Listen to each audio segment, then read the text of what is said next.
Hare Krishna, Om Tat Sat.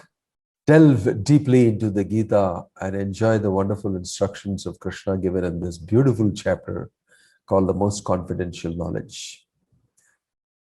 I know I won't ask you the question because you all have read it up and you have lapped up all the instructions given by Krishna there and the beautiful purports of Bhaktivedanta Swami Prabhupada. However, here we go. I just want you to tell me quickly what you recollect from the last session we had. Anything that's of great value and a great discovery to you. Is there anything that you discovered from your reading and from your last session?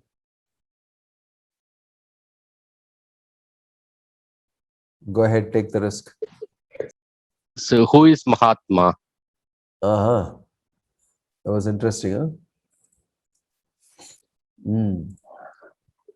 Yeah, that was really interesting. Yes, true. So, Mahatmanas tu mam partha daivim prakritim ashritaha. Krishna is defining who a Mahatma is. And in the immediate next sloka also he says, Satatam kirtayanto mam. Such a Mahatma will always be chanting my glories, endeavoring with great determination, bowing down before me. And these great souls will perpetually worship me with devotion. These are the characteristics. After saying this, and we discussed this extensively, because Mahatma is a word that is used so loosely, maybe. But Krishna goes further. Now that he has told you about fools, about Mahatmas, he also talks about the Gyanis and the demigod worshippers. So we'll get into that a little bit in the 9.16 verse, if you go to. We're going to do a quickly some of the reading here, the verse in the translation. If you go to 9.15, Jnana yajnena chapyanye yajanto mamupasate ekatvena prataktvena bahuda vishvato mukham. If you have read that purport, Prabhupada is saying something very amazing there. He's elaborating on this verse and he's saying, after he has spoken about Mahatmas, he's saying there are also others who may not be Mahatmas, but who cultivate knowledge and they engage in the sacrifice by cultivation of knowledge. And they worship the Supreme Lord as one without a second. So they know the Supreme. And just that they have got a different way. 30. They've got a different way of doing it. And there are three types. He who worships himself. There are guys, aham grahopasanam, they will tell you that I am God himself and I worship myself. This is in one sense, in a remote sense, you can say that because we are all part and parcel of Krishna. By worshipping part and parcel of Krishna, you can actually consider it to be a worship of the Supreme Self. I mean, the Supreme Godhead. But unless people really understand that, the philosophy, they land up in thinking that they are God and they are everything. It's a little dangerous. But you will see that then there are those who concoct some forms of the Lord and then those who worship the Vishwarupa form. 3. But Prabhupada is saying here that this is the lowest form is the one who thinks that he is God and he is himself God and worships himself as God. And that's very common. And these are Gyanis who cultivate a lot of knowledge and come to the conclusion that I am as good as God. In one vague sense, it is true, but mostly that sense is not the sense that is understood. And they tend to slowly think that I am God. So you will see a lot of people speak about this. Aham grahopasanam, upasana of aham, myself. That is something I thought I will highlight to you. The Gyanis means those who simply cultivate knowledge without bhakti and are so much interested in gaining intellectual information. They land up actually in this position. That's why Krishna is saying all these things. He's spoken about the Mudha, the complete fool, and the real Mahatma. Then he speaks about the Gyanis. And then he goes ahead to speak about his energies. In the 16th shloka, he will say, Aham kratur aham yajnah swadaham aham aushadam Mantro ahame vajyam aham agnir aham hutam. But it is I who am the ritual, I the sacrifice, the offering to the ancestors, the healing herb, the transcendental chant. I am the butter and the fire and the offering. Everything about a yajna. The butter, the fire, the offering, the ritual, the person, and everything together, it is me who has expanded like that. In other words, when you perform a sacrifice for your purification, you are actually directly in touch with Krishna and his energy. Right? There, Prabhupada is mentioning here this quote. In the purport, he's saying, although you may do these things and they are connected with Krishna, the fire is also Krishna, the elements of Krishna. In other words, the Vedic sacrifices recommended in the Karma Kanda division of the Vedas are in total also Krishna. So the conclusion towards the end of the purport Prabhupada is saying is those who are engaged in rendering devotional service unto Krishna are to be understood to have performed all sacrifices recommended in the Vedas. A very important understanding. If you're directly engaged in Bhakti Yoga, you have already done all these sacrifices, which is Krishna talking about here. Aham yagyam, aham kratur, swadaham, aham auchadam, all that. Those who are directly in the fire of Bhakti Yoga, in devotional service to Krishna, chanting Krishna's names, worshipping Krishna's form, eating Krishna prasadam, associating with devotees, reading Bhagavad Gita, Bhagavad together, and accomplishing something for Krishna as his service by talking Bhagavad Gita to others, by selling a Bhagavad Gita or gifting a Bhagavad Gita to somebody, helping the printing of the Bhagavad Gita, or having a seminar on Bhagavad Gita and helping somebody to have this thing. You, in some way or the other, involved in devotional service, right? That is the highest, because you have done everything that is recommended in the Vedas simply by rendering devotional service to Krishna. It's a very powerful statement. I thought you should note it. This is from the purport that I've extracted here. Okay. Then regarding energies, Krishna goes ahead. Pita hamasya jagato mata data pitama vedyam pavitram omkar rikshama yajurevacha. Okay. Maybe somebody would like to read that. Can I read, Maharaj? Yeah. Krishna is the original source of creation and the ultimate rest after annihilation. Krishna, therefore, the eternal cause of all causes. To approach the different energies of Krishna is to approach Krishna indirectly. One should directly approach Krishna for that will save time and energy. Hare Krishna, Maharaj. Yes. So, one thing is to know Krishna and his energies is very elaborately described also in the 13th chapter we will come to. But here the extract says, everything, the foundation is Krishna, is the cause of all causes. So you must understand, a person who is Krishna conscious will see all the energies of Krishna as not different from Krishna. Right? This is one important thing. Like anything and everything, he will see it in connection with Krishna. I want to talk to you about this specifically. Just look at it. The world we see materially, and we get entangled because we see everything as something that I can possess and enjoy and control. The moment you start seeing it like something that you can enjoy and control, you will immediately see it materially. But the moment you see it as belonging to Krishna and to be used in the service of Krishna, then you are Krishna conscious. So look at the consciousness of everybody mostly in this world is, what I can get out of this, how I can use this for my material pleasure, how I can possess this, how I can control this. There'll be the first programming thought that's inside you. Default program. Material life means seeing the energy of Krishna for your gratification. Spiritual life, Krishna conscious life means he immediately sees his energies in connection with Krishna. Isavashyamidam sarvam yatkincha jagatyam jagat tena tyaktena bhunjita magrida kasya svirtanam. Seeing everything in connection with Krishna and using everything in the service of Krishna only, That is Krishna consciousness. I'm speaking about Isopanishad's first shloka. Isavashyam idam sarvam. Everything belongs to Krishna. I am not the proprietor of anything. So you may have children, you start looking at your children as actually Krishna is their real father. Krishna is the real possessor. I'm just a custodian temporarily. So I must look after them and association. I must give them Krishna consciousness. It's my duty. So if you look at a wonderful, house you have, a property you have, a person will immediately acknowledge by the mercy of Krishna, by his energies, I am a possessor of this.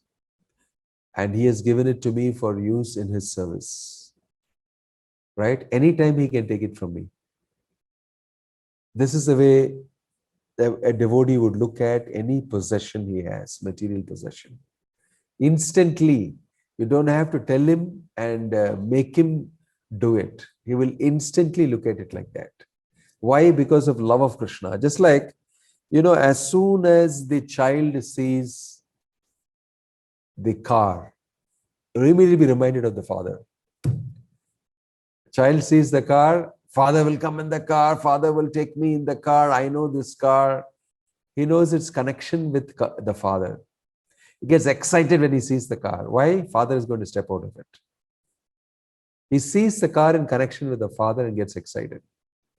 Similarly, if the son sees mother's sari drying outside, mother is inside. You get excited. And I'm going to go and meet her. And I go and hug her immediately, run into her arms. Because she is there. I see mother's shoe is immediately, I'm just coming back from school and I just, greet my mom at home.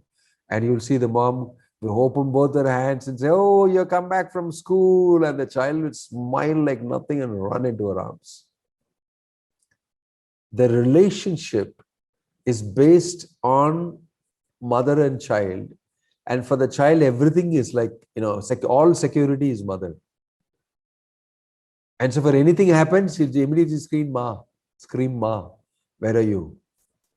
So you can see a child is in full consciousness of the mother. And the mother constantly provides that assurance, I'm here with you.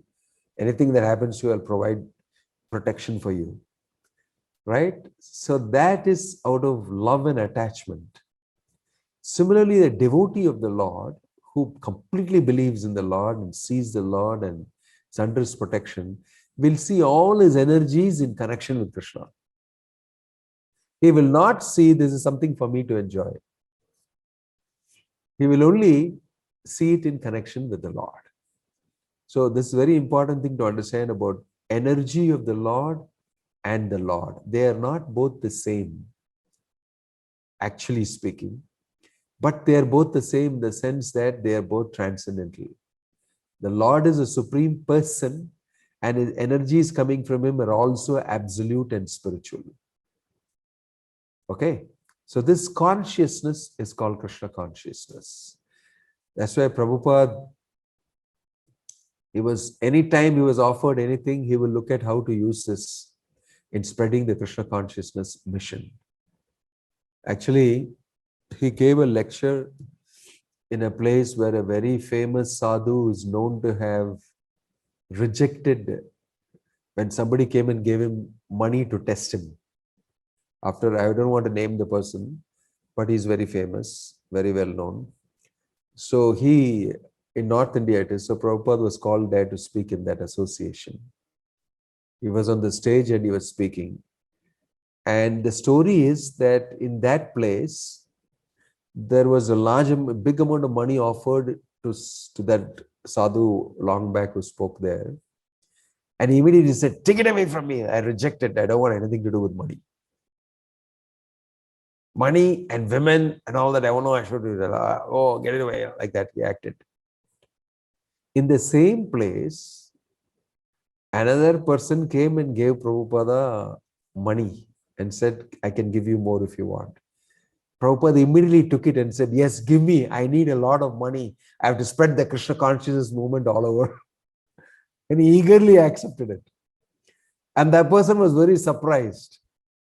And then Prabhupada was told in his ears, actually here this happened, that sadhu. And Prabhupada said, I don't know. And he said that I need all help. I need men, I need money to spread this movement. And there's great emergency and urgency to do this. Immediately he accepted the money. And he didn't think twice. So for a devotee accepting any material wealth, material facility, material this thing, he knows how to use it immediately in Krishna's service without getting entangled. Right? So a devotee can see the energy of the Lord and use it in the service of the Lord. A materialist will see the energy of the Lord without the Lord in a standalone way and then try to exploit it and use it. You can see the way scientists and the industrialists and the businessmen use this world, the natural resources of this world, how they have screwed it up so badly. Climate change is affecting us everywhere, and the future of all the next generation is impaired and endangered to a great extent. And this is a big hot topic in the world. There's deforestation, and there is a problem with climate. There is soil erosion, and there's desertification. There is going to be water in the next 15 years.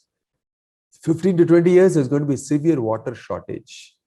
And that's been predicted. There's all sorts of crazy things, and it's all attributed to the fact that there's excessive consumption, that consumer society, mass manufacturing, and the economy based on that. And everybody has to consume more out of greed, although it's not required. So they have extracted so much from earth, from the atmosphere, that's crumbling. Because it's crumbling, the future is affected. So now they are saying, oh, stop this, stop that, but nobody's willing to stop. So this is material civilization.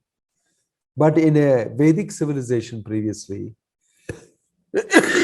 everybody knows how to utilize everything in the service of the Lord. And they had plenty. They were not greedy. They were not like abusing Mother Earth, killing the cows, deforesting, catching all the fishes in the sea and eating them up, or exporting them, prawns and fishes and crabs, and then dumping all the waste into the sea, then creating pollution of the air, of the water, and making it difficult for sea creatures to live. Horrible way human beings use the planet, but no respect for Krishna's energy. This is exploitation. So think about this, what is being mentioned here. Krishna is saying, I am all these things. Pitaham asya jagato, I am the father, mother of everybody. I am the father, grandfather, I am the object of knowledge, the purifier, the syllable Om, I am the Rig, Samai and Yajurvedas. And then he goes back in text 18, Gatiribarta Prabhu Sakshi, Nivasah Sharanam Suhrit, Prabhavah Pralayasthanam, Nidhanam Bijam Avyayam. Please read the translation for that. Sujita, you want to read? Yes, Maharaj. I am the goal, the sustainer, the master, the witness, the abode, the refuge, and the most dear friend. I am the creation and the annihilation, the basis of everything, the resting place and the eternal seed. Thank you. Just see, these are statements made by Krishna himself. He's educating us. What is the meaning of the absolute truth? What's the meaning of the reality? Everything is contained inside that. And it's the source. And that absolute truth is a person. He's got a personal feature which is the topmost. He's got an impersonal feature, Brahman. He's got a localized Paramatma feature, and he's got a personal feature, Bhagavan. So here you see Bhagavan Uvacha, and he's speaking. Absolute truth is speaking and declaring who he is, what is his form, how he is spread with his energies. So in 19, Tapa myaham ahamavarsham nigranami utsajami cha Amritam chaiva mrityuscha sadasachaham Arjuna. Yes, please read that. Go ahead. Who wants to read? Hare Krishna Maharaj, pranams. Gandhi here Maharaj. I can read Maharaj. Please read, Gandhi. O Arjuna, I give heat and I withhold and send forth the rain. I am immortality and I am also death personified. Both spirit and matter are in me. Hare Krishna Maharaj. Yeah. Isn't that interesting? Both spirit and matter are in me. So here is Prabhupada saying, you will see that in the quote here that I've displayed. By analyzing all these different energies of Krishna, one can ascertain that for Krishna, there is no distinction between matter and spirit. Or in other words, he is both matter and spirit. Now, what does this mean? I told you just now the way we look at the material world matters. For actually, from Krishna, there cannot be any other energy but something spiritual. But when you look at it for your enjoyment, it becomes matter for you. But for Krishna, all energy is coming from him. He is the supreme absolute truth, or all of one nature, spirit. It's all spiritual energy. But the way we look at it, with what consciousness we look at it, makes it matter. If we look at it with material consciousness, it's classified as matter. Otherwise, everything that comes from the Lord should be emanating spiritually only, because he is a complete spiritual truth. Isn't it? So if you look at it that way, you will see very interestingly, what is matter, what spirit completely changes. You know, we talk about material science, matter, and all those things. And then we talk about, now by reading Bhagavad Gita, I speak about spirituality. But you must understand, everything that comes from the Lord should be of the same kind. It is spirit only. All his energies, all the manifestations, everything, because it's coming from the supreme spiritual person, Satchitananda. But because you look at it in terms of your enjoyment, it becomes matter for you. And it behaves as matter for you. Right? Your consciousness affects it according to the perception that you have, and you get that experience. Get it? So Prabhupada is saying here, for Krishna, there's no difference between matter and spirit. But for our sake, it is spoken like that also. It's interesting for you to understand that. Think about it. Okay? So, if you go further, you will see that Krishna is next. I told you he speaks about Mudas first, and then he spoke about Mahatmas. Then he spoke about Gyanis, which we just did. 3 types of people. One thinks I am God and I'm worshipping myself. Then he speaks about his energies, how he is spread everywhere. Now he is going to tell you something more. There is another category of people who put their faith and energy in demigods, in devatas. So here in text 20, he's talking about that. Trai vidyamam somapaha puta papa yajñer ishtva swargatim prarthayante. Swargati means Om Bhur Bhuva Swaha. Swarga, Swargati means those who think that Swargaloka is my Gati. Indraloka, Chandraloka, all the demigods are staying there. That is where I want to go. And for them, Trividya means the 3 Vedas. In the purport, you'll see Prabhupada is saying the word Trividyaha refers to the 3 Vedas, Sama, Yajur, and Rik. A Brahmana who has studied these 3 Vedas is called a Trivedi. Anyone who is very much attached to knowledge derived from the 3 Vedas is respected in society. Unfortunately, there are many great scholars of the Vedas who do not know the ultimate purport of studying them. Therefore, Krishna herein declares himself to be the ultimate goal of the 3 Vedis. Actual Trivedis take shelter under the lotus feet of Krishna and engage in pure devotional service to satisfy the Lord. Right? So, what do the Trivedis actually do nowadays? Those who don't understand the real purpose, they want to ascend to higher planets and enjoy material delights. You will see that in the next shloka. They know all the Vedas, they performed all the wonderful sacrifices, but what is the real purpose? They want to continue to enjoy.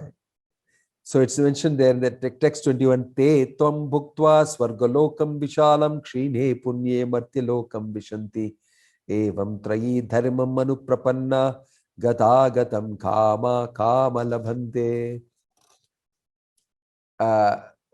Read that. Mahalila, you want to read that translation? Hare Krishna Maharaj. When they have thus enjoyed vast heavenly sense pleasure and the results of their pious activities are exhausted, they return to this mortal planet again. Thus, those who seek sense enjoyment by adhering to the principles of the three Vedas achieve only repeated birth and death. Yes, thank you. These demigod worshippers, throughout the Vedas, it's all about Om Indraya Namaha, Om Chandraya Namaha, Om Varunaya Namaha. They keep doing all these sacrifices and try to go to higher planets to enjoy. Facilities here are not so good. In fact, they are very bad in Kali Yuga in the material world, where we are staying. Actually, there is tremendous sense enjoyment and facilities available. I won't speak to you because you may start desiring that. In the Bhagavad Gita, it is just mentioned here saying that these people will do this. Invariably, it's very difficult for people to think about Krishna and God and sacrifice and desire Him and all that. That is a very high, sophisticated state. Most people are not so high, aristocratic and sophisticated in their spiritual life. They are mostly religious people who want some material benefit. Most of the people are religious. Religious means for the sake of some material benefit, I go to temple. You may be wondering, yeah, what else we do? That's what the temple is for. But it's not. That's what Krishna is trying to tell you. That's all religion. In religion, you want to satisfy your material requirements legally, lawfully. And guys who don't go to temple or not religious or anything, they unlawfully try to satisfy themselves. A human being means he must be religious, at least. Is religious, follows the laws of God and enjoys material pleasure according to what is allowed within the boundaries of a civilized human being. That's called a human being. When you cross those boundaries, you become an animal. If you don't live according to religious, moral, ethical codes, you are an animal. That's all. You may be very good at enjoying, you may be very good at possessing, you may have a lot of money, but according to Bhagavad Gita, you are an animal. Because you are not religious, because you don't follow ethical, moral codes according to the instructions given in the scripture. So here, you're being described those people who follow all the rules and regulations and want sense gratification only. That is religion. But he will explain this further. So Krishna is telling these fellows will do yajna, homa and all that and accumulate punya, go to higher places and enjoy like nothing. And then when the bank balance of punya is over, kshine punye martilokam vishanti. Kshine punya means the punya bank balance gets over. Kshine means completed. Dam, they will fall down back to karma bhumi, material earth planet here again. Again, they will do yajna, homa, that thing, this thing, and accumulate bank balance of piety. And they'll go up again and enjoy. So Prabhupada is saying in the purport, like a Ferris wheel, rotating up and down, like you see in the big exhibitions and everything. They keep going up and down.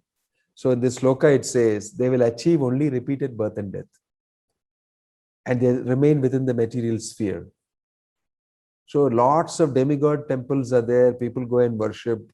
And they do that homa, this yajna, that offering. Very, very popular.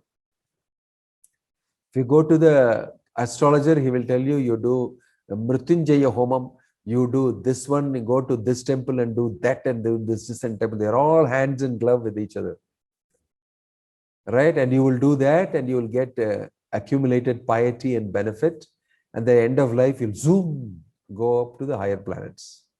Exciting, huh? Oh my gosh, I wish I could do that. That's what you're thinking maybe. But what will happen? You'll come down again. Kshine punye.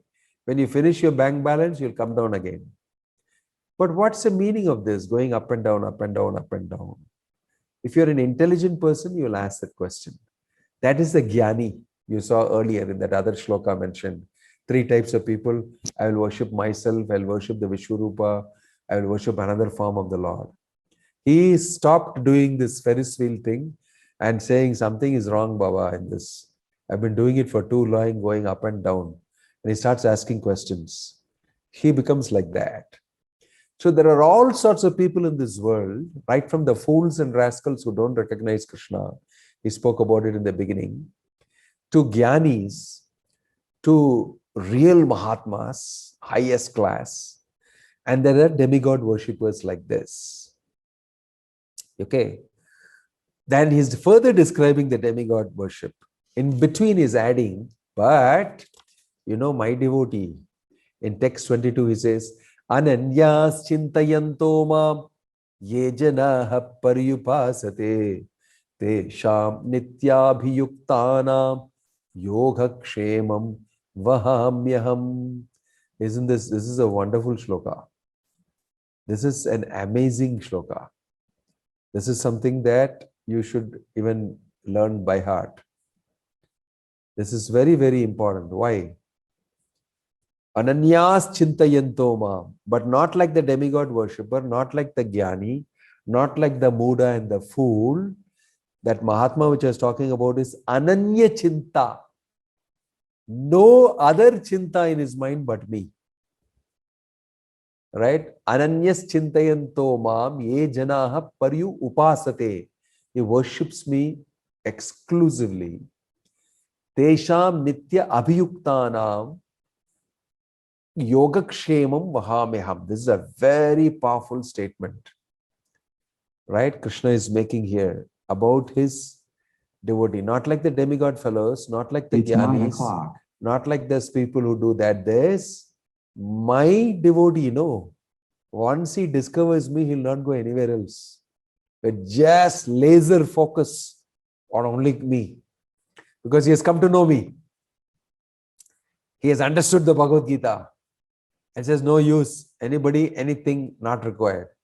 Laser focus, he focus, ananya chinta. Nobody else but Krishna. Because he's convinced. Ananyas chintayanto mam ye janaha paryupasate. Then people will call him, oh, he's a fanatic. He's a Krishna fanatic. There are so many gods here, but these people always talk about only Krishna, Krishna, Krishna. Look at their society is also named International Society for Krishna Consciousness here. Arey, what? There are so many wonderful gods. I go to Ganapati temple, I go to Muruga temple, I go to Skanda temple, I go to Devi temple, I go to Ayyappa temple, I got so many, so varieties. Why you stick to only one? Why do you stick to only one? I don't like these guys. Why? As though there is only one God. But these people are like this. Why? They know that if I worship Krishna alone, all the 33 crores of demigods are worshipped by one stroke. If I worship Krishna, everybody is worshipped. Why? He is the root. Aham adirhi devanam. I am the source of all demigods. It's Bhagavad Gita. So all this is very well known to the devotee. He is not foolish that he is worshipping only one God. Because he knows I'm pouring water at the root. That's enough. He's very smart, very intelligent. Krishna is giving him intelligence. That person, ananya chintayanto mam ye janaha paryupasate, is not a fanatic. He is worshipping the absolute truth because that's all you need to do. You cannot say that if I'm attached to my father or my mother, you cannot say you're a fanatic here. Why don't you get attached to the neighbor father and mother, my friend's father and mother and that and this? Why should I hear? My father and mother, I mean my parents, naturally I'll be very interested in them. You can't say that, why are you such a fanatic of your parents? What do you mean? Supposed to be like that. Supposed to be like that. If I am a part and parcel of the supreme absolute truth, I must be connected with the absolute truth. Worshipping Krishna is not another God. Worshipping Krishna means his absolute truth being connected with. Everybody else is a relative truth. The demigods are all relative. That's what is being explained here. Right? So everybody must be a fanatic of the absolute truth. And that's very natural. That's what is being spoken in the 9th chapter about. Very clearly you will see Krishna is saying, Ananya Chintayanto Ma. And then he go further, he will say, Ye apyanya devata bhaktaha yajante shraddhayan vitaha te yapi mameva kaunteya yajanti avidhi purvakam. Look at these statements. He's saying, Yepi anya devata bhakta. Those people who are bhaktas of various demigods, right, who worship them with faith, actually are indirectly worshipping me only. But they're doing it in an improper way. Avidhi purvakam. If you read Bhagavad Gita scrutinizingly, you'll understand what's being mentioned here. He's very clearly saying, don't have to worship the demigods, just worship me. And even if you're worshipping the demigods, you're improperly worshipping me. You're not knowing that, but the demigods don't exist without me. If I don't exist, the demigods don't exist because they are a dependent reality. So if you understand this, you'll directly worship me alone. Right? So remember this avidhi purvakam, imperfect worship of me. If you worship the demigods. And the next text 24, Ahami sarva yajnanam bhokta cha prabhureva cha natumam abhijananti tatvena tascha vandite. Sandhya Natarajanji, read the translation of that. 24. Hare Krishna Maharaj. Yeah. I am the only enjoyer and the master of all sacrifices. Therefore, those who do not recognize my true transcendental nature fall down. See, thank you. Tatvena ataschavanti te. If you don't understand my position as the only enjoyer and the master of all sacrifices, you will fall down from your spiritual position. If you worship demigods, in other words, you are fallen already. Because you're not recognizing the absolute truth. Isn't this an amazing statement? Then Krishna goes further in 25 to say, Yanti deva vrita devan pitrin yanti pittavitaha bhutani yanti bhuteja yanti madhyajino pimam. Another bomb. This chapter is full of bombs. So another bomb he has dropped. What is he saying? What's he saying? Anup Nair, will you read it? Text 25 translation. Anup Nair. Catching you unawares. Hare Krishna Prabhu, Maharaj. Yes. Please read the translation of text 25. Those who worship the demigods will take birth among the demigods. Those who worship the ancestors go to the ancestors. Those who worship gods and spirits will take birth among such beings. And those who worship me will live with me. Hare Okay. Krishna. Thank you, Anup. So do you understand? Krishna is warning you, watch out. If you take a ticket for Baroda, you cannot land up in Delhi. You will go to Baroda only. Prabhupada gave this example. He said that you can't take a ticket to Baroda and hope to reach Delhi. If you worship demigods, you will go to demigods' place. It's not that, no, worship any devata, it will lead you to the absolute. No. Krishna is making yanti deva, vrita devan, pitrin yanti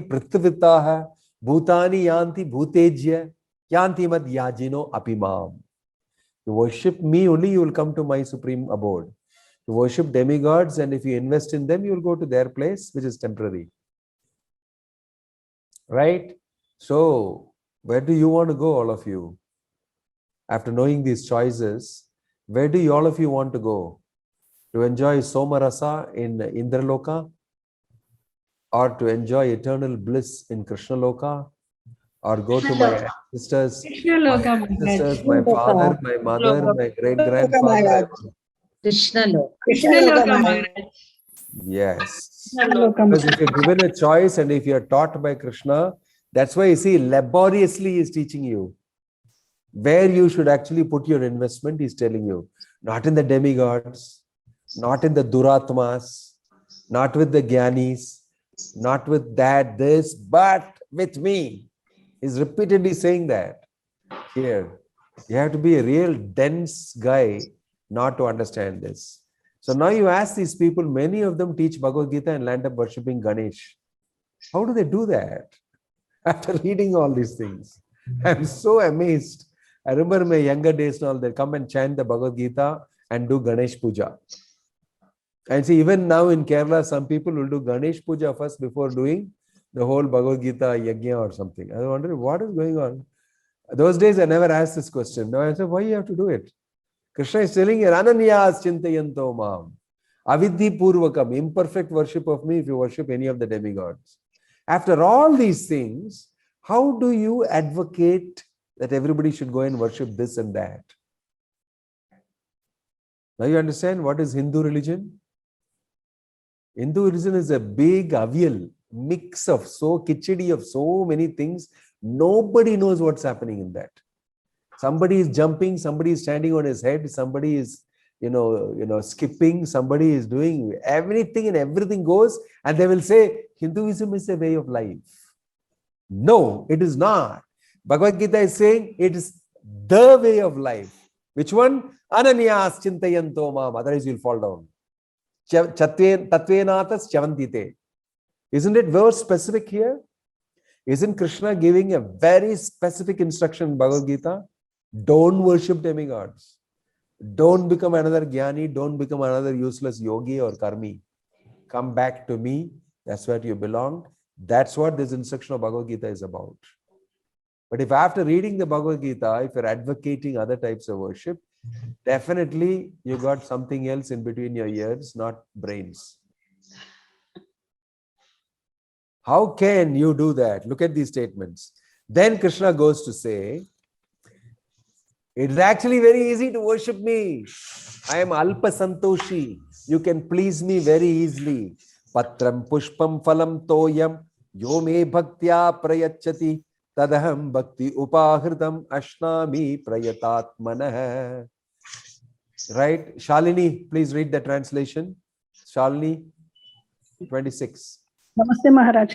If one offers me with love and devotion, a leaf, a flower, a fruit, or water, I'll accept it.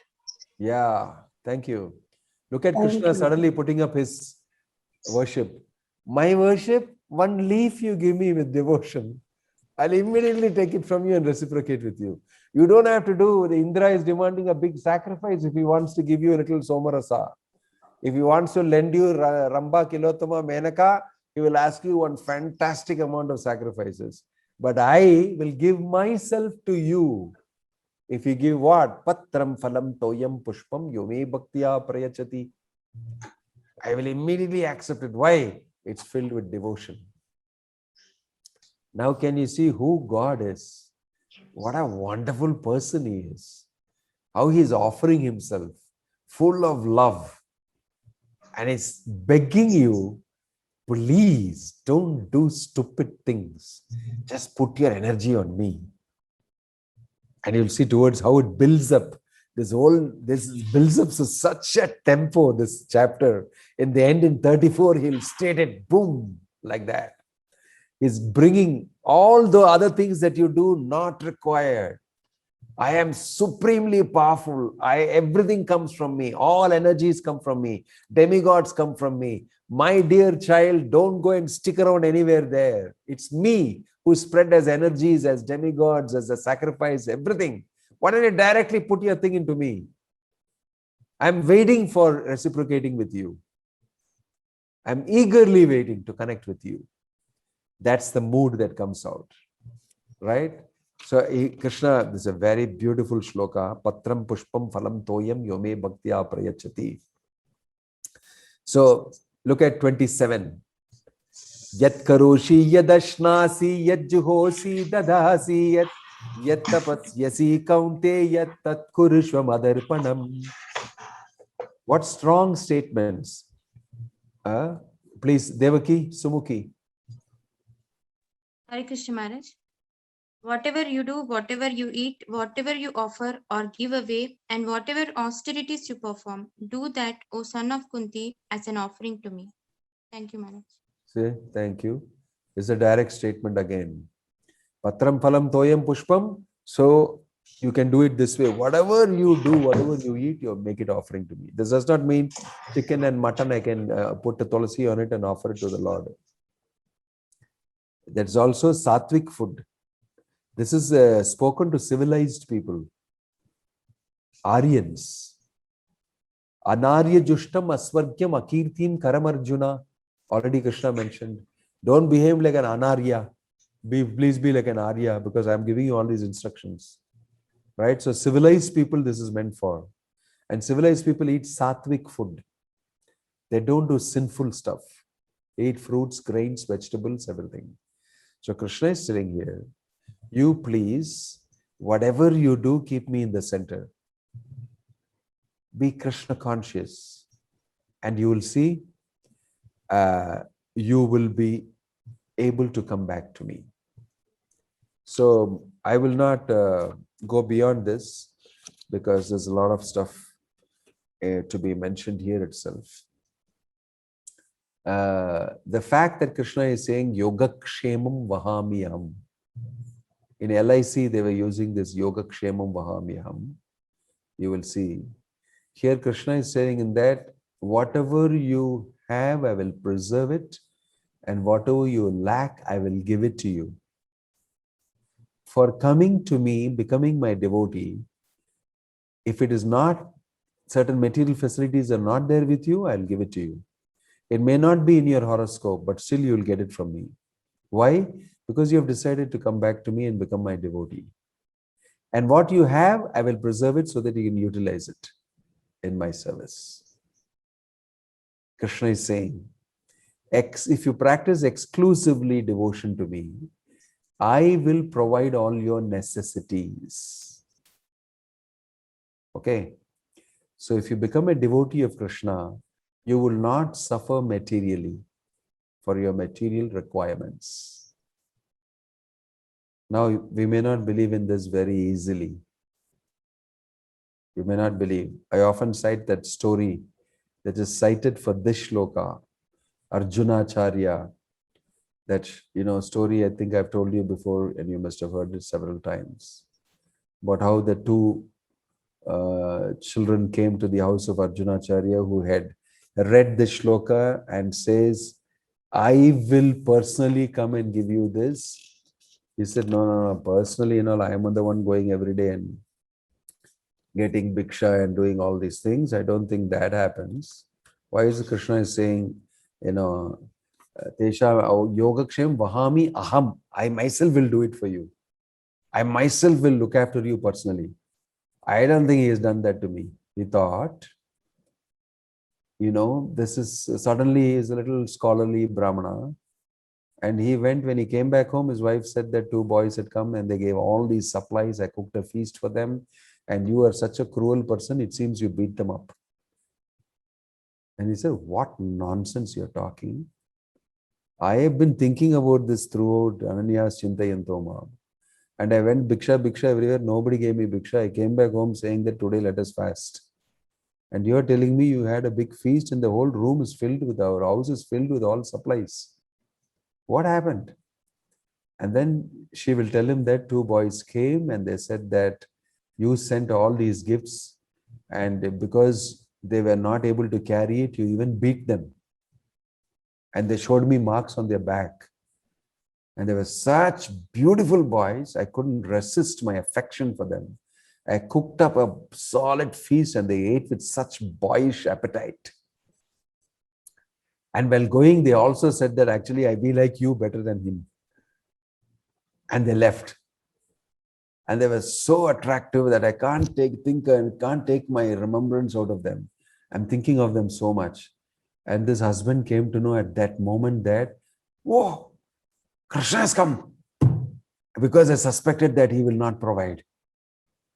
And he's come and provided. I am the one giving you even the bhiksha every day when you go to beg. I am the one making that arrangement for you. Everything I am involved. And you insulted me by saying this and you underlined that place. If you touch the Gita with any pen, they will tell you and make underlining, because Gita is Krishna himself. You must never do all this underlining with pencil and all that. We never touch. We keep Gita on a nice place and we don't treat it like an ordinary book. So he underlined. It seems that was the mark. And when he, at that moment, realized that I've done a great mistake, he went back to his Bhagavad Gita and saw there's no more underlining. It's been removed after this incident because his faith was established again. So you must know that Krishna is involved in your life every day, every moment. It is just that you're Krishna unconscious. That's all. You must become Krishna conscious. There is no chance of you ever getting to do anything without Krishna's involvement and his sanction and his help. Especially if you're chanting Hare Krishna, reading Bhagavad Gita and have faith and you're worshipping Krishna, it's just your consciousness is very dull. So you don't see the hand of Krishna. He's actually there. So the more finer and finer your consciousness develops, the more you get to see and the more you become absorbed in love. My gosh, you came to do like this to me.